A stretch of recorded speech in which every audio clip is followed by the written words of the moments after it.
नमस्कार, मी रेणुका अर्थात तुमची मुक्तावली. माऊली वारीत टाळ, मृदुंग, ध्वज, पताका या सगळ्यासोबतच मान असतो तो तुळशीचा. सावळ्या मंजिऱ्यांनी बहरलेली तुळस डोईवर घेऊन जेव्हा घरातली रखुमाई वारी करते तेव्हाच या प्रवासात येतं खरं चैतन्य.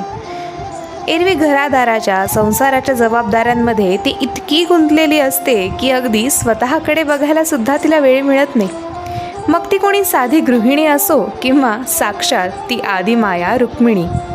तिच्या जीवावर संपूर्ण संसाराची, वैकुंठाची जबाबदारी टाकून तो सावळा विठुराया त्याच्या कामाला लागतो.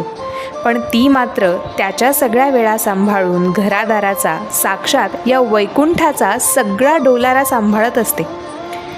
वारीला आध्यात्मिक, पारंपरिक महत्त्व असलं तरी मला वाटतं प्रत्येक घरातल्या रखुमाईला वारी म्हणजे एक दिलासा, विश्रांती आणि मनजोगा विरंगुळा वाटत असावा. तिच्या नजरेतून वारी पाहिली तर जाणवेल की खऱ्या अर्थी सांसारिक जबाबदाऱ्यातून मन बाहेर काढून त्याला हरिनामाच्या या प्रवासात कशी मोकळीक आणि नव्यानं ऊर्जा देणारी शक्ती मिळते ते.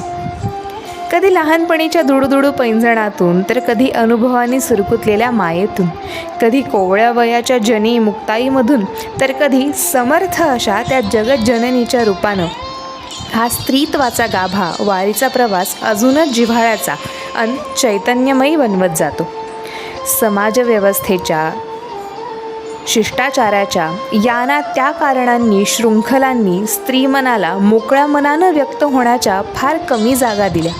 मग तेच मन, आठवण, वेदना, समंजसता, शहाणपण आलं ते जात्यावरच्या ओवीत, भारुडात अन अभंग रचनात. संसाराच्या, आयुष्याच्या वेगवेगळ्या छटांना सजीव रूप दिलं, ममत्व दिलं ते ह्या रचनांनी. आणि ह्या मोकळीकीच्या वातावरणाची माया लावते, माहेराची आस लावते ती ही वारी. त्या पंढरीच्या हक्काच्या माहेरी घेऊन जाते म्हणून असेल कदाचित, पण या स्त्री वारकऱ्यांसाठी फक्त अध्यात्म, परंपरा यापेक्षा नक्कीच काहीतरी जास्त असते वारी. कदाचित तिच्या सुखाची व्याख्या. कारण वारीत जे निरपेक्ष प्रेम खुलतं त्याचीच तर सर्वात जास्त ओढ असते ना स्त्री मनाला.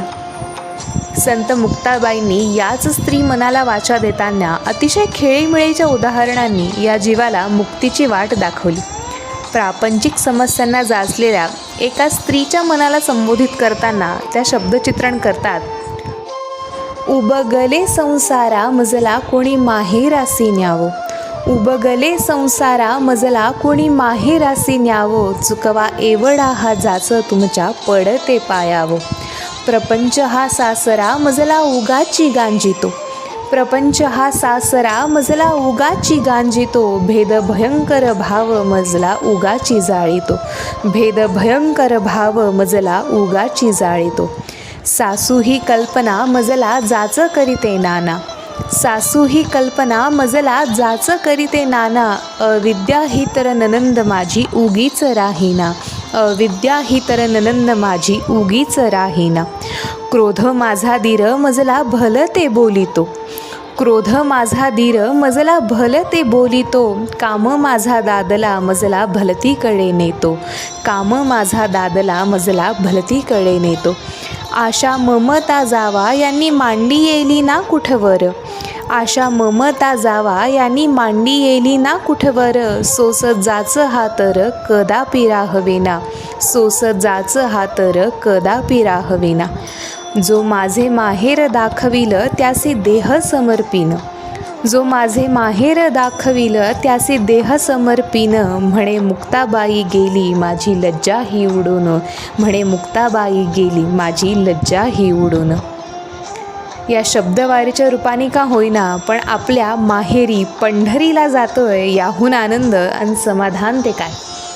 बोला पुंडलिक वरदे हरी विठ्ठल, श्री ज्ञानदेव तुकाराम, पंढरीनाथ महाराज की जय.